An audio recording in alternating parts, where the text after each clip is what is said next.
Hello friends. Finance maestro की एक और स्टॉक एनालिसिस सीरीज की वीडियो में आपका स्वागत है। आज हम एक ऐसी कंपनी के बारे में डिस्कशन करने वाले हैं जो कि 100 साल से भी पुरानी है और पावर एंड एनर्जी सेक्टर की एक दिग्गज कंपनी है।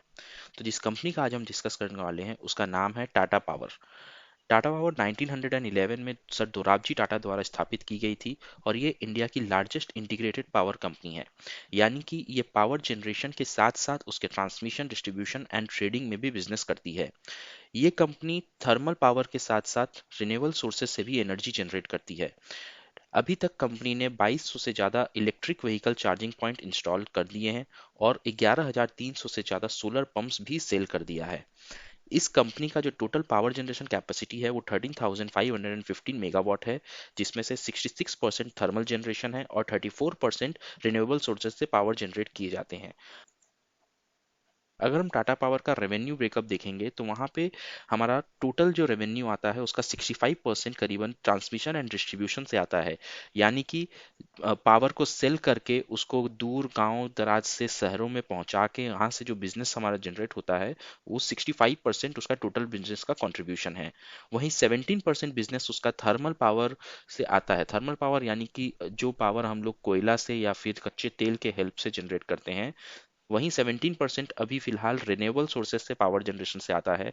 यानी कि solar energy, wind energy, heat waste energy वहां से। और बाकी कंपनी जो कंसल्टिंग का काम करती है या इन्वेस्टमेंट करती है वहां से उनका 1% का रेवेन्यू जनरेट होता है। इस कंपनी का टोटल मार्केट कैपिटलाइजेशन 73,924 करोड़ का है और अगर पी रेशियो की बात करें तो 29.1 का है, जो कि इंडस्ट्री पी रेशियो से अभी थोड़ा ज़्यादा है। इंडस्ट्री पी 21.2 का है। यानी कि अभी ये कंपनी थोड़ा सा महंगा प्रतीत होता है इंडस्ट्री के हिसाब से। रिटर्न ऑन कैपिटल एम्प्लॉयड की बात करें तो 9.3% है। अगेन इंडस्ट्री एवरेज जो है वो 12.6% का है और इसका रीजन ये है कि ये कंपनी अभी रिन्यूएबल सोर्सेज में बहुत ही ज़्यादा इन्वेस्टमेंट कर रहा है, जो आने वाले टाइम में हमें एक बहुत अच्छा रिटर्न दिखा सकता है। तो इसकी वजह से आज के दिन में जो कंपनी का रिटर्न ऑन कैपिटल एम्प्लॉयड है वो थोड़ा कम है। चलिए अब थोड़ा फंडामेंटल्स की तरफ और नज़र डाल देते हैं। सबसे पहले हम रिटर्न ऑन इक्विटी की बात करेंगे जो कि 8.42% है, जो कि लास्ट ईयर के रिटर्न ऑन इक्विटी 5.97% से काफ़ी अधिक है। वहीं अगर लास्ट 3 इयर्स का एवरेज रिटर्न ऑन इक्विटी की बात करें तो वो करीबन 5.53% है। सेल्स की बात करें तो कंपनी ने 51,399 करोड़ का सेल्स रिपोर्ट किया है इस क्वार्टर के अंदर, जो कि लास्ट ईयर से अराउंड 35.6% की ग्रोथ है और लास्ट 3 इयर्स की एवरेज सेल्स ग्रोथ 12.7% है।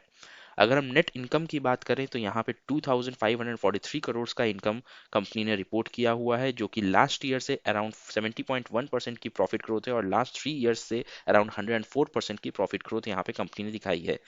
Debt to equity ratio company का 2.07 है। जैसा कि आपको पता है ये एक बहुत ही ज़्यादा कैपिटल इंटेंसिव बिजनेस है, तो इसके लिए कंपनी को बहुत सारा डेट भी लेना पड़ा है। कंपनी के ऊपर अभी फिलहाल 53,251 करोड़ का डेट है, जिसके अगेंस्ट में कंपनी के पास कैश एंड इन्वेंट्री 10,602 करोड़ की है।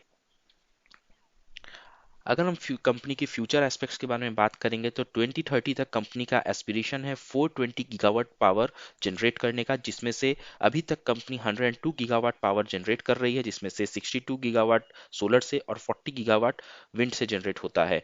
वहीं कंपनी के पाइपलाइन में अराउंड 60 गीगावाट का प्रोजेक्ट अभी लगा हुआ है, यानी कि जिसपे ऑलरेडी काम चालू है और आने वाले टाइम पे कंपनी 260 गीगावाट के ऊपर काम करेगी, जिसमें से कंपनी का टारगेट है एवरी ईयर अराउंड 30 गीगावाट से ज़्यादा का पावर जनरेट करना।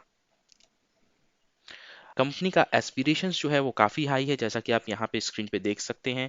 रिन्यूएबल सोर्सेज से अभी फिलहाल कंपनी 6350 करोड़ का रेवेन्यू जनरेट करती है, जो 2027 तक कंपनी का टारगेट है उसको ट्रिपल कर देने का, 3 गुना यहाँ से कर देने का।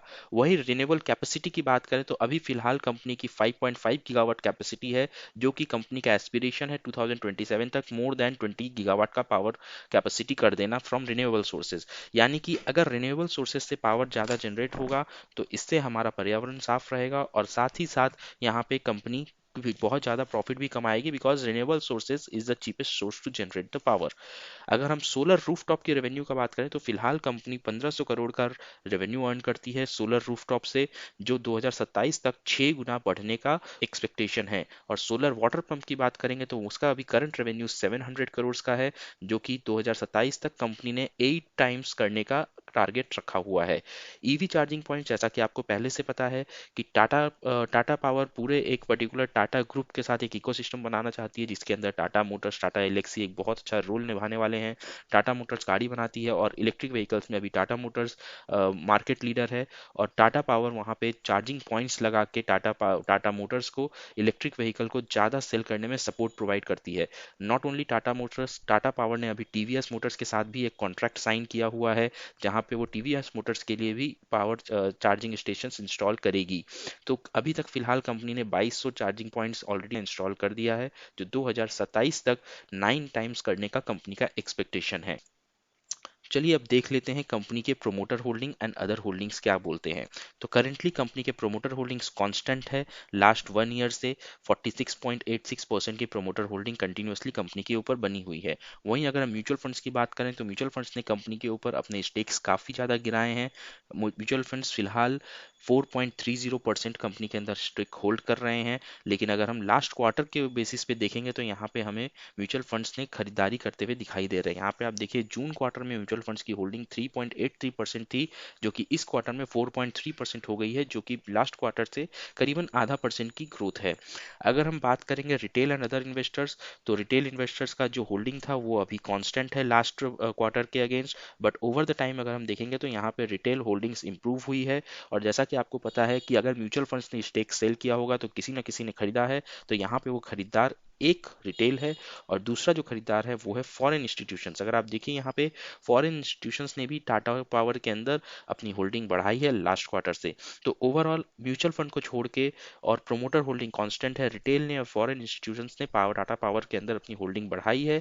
और ये होल्डिंग इसलिए बढ़ाई गई है, आने वाले टाइम पे 2030 के अंदर जो टाटा पावर का एस्पिरेशंस है रिन्यूएबल एनर्जी के क्षेत्र में मार्केट लीडर बनने का, और टाटा पावर का एक और एम्बिशन है 2050 तक थर्मल पावर को क्लोज कर देने का, टोटली 100% क्लीन एनर्जी की तरफ ट्रांसफर करने का। वो एक बहुत ही बड़ा लक्ष्य है और उसके लिए कंपनी काम कर रही है।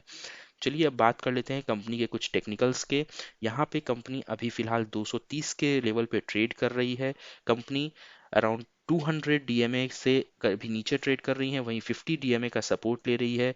अभी ये स्टॉक का जो इमीडिएट हमें एक सपोर्ट दिखता है वो 212 के आसपास का दिखाई देता है। अगर हम ऊपर के लेवल्स की बात करें तो कंपनी का यहाँ पे जो नेक्स्ट इमीडिएट टारगेट हमें दिख रहा है वो 250 के आसपास का टारगेट दिख रहा है। बट अगर आप इस कंपनी के अंदर एक लॉन्ग टर्म इन्वेस्टर बनना चाहते हैं, लॉन्ग टर्म के यानी कि आप 7 to 10 ईयर्स के लिए इस कंपनी के अंदर इन्वेस्टमेंट करना चाहते हैं, तो ये एक बहुत ही अच्छा समय है कंपनी के स्टॉक्स को बाई करने का। जैसे ही कंपनी के स्टॉक्स थोड़े भी नीचे आते हैं आप इसको एक्यूमुलेट करते चलिए, और आने वाले 7 to 10 ईयर्स में ये कंपनी आपके लिए एक बहुत बड़ी मल्टीबैगर साबित हो सकती है। तो ये था हमारा आज का एनालिसिस। अगर आपको ये एनालिसिस अच्छी लगी तो प्लीज़ इस वीडियो को लाइक करिए, हमारे चैनल को सब्सक्राइब करिए और इसे अपने फ्रेंड्स एंड फेलो इन्वेस्टर्स के साथ शेयर करिए। अगर आपको यहाँ पे कुछ सवाल हैं या आप कुछ और जानना चाहते हैं तो कमेंट बॉक्स में हमें बताइए, हम कोशिश करेंगे आपके सवालों का जवाब देने का। चलिए मिलते हैं अगले वीडियो में, तब तक के लिए सुरक्षित रहिए और अपना बहुत ख्याल रखिए। जय हिंद, जय भारत।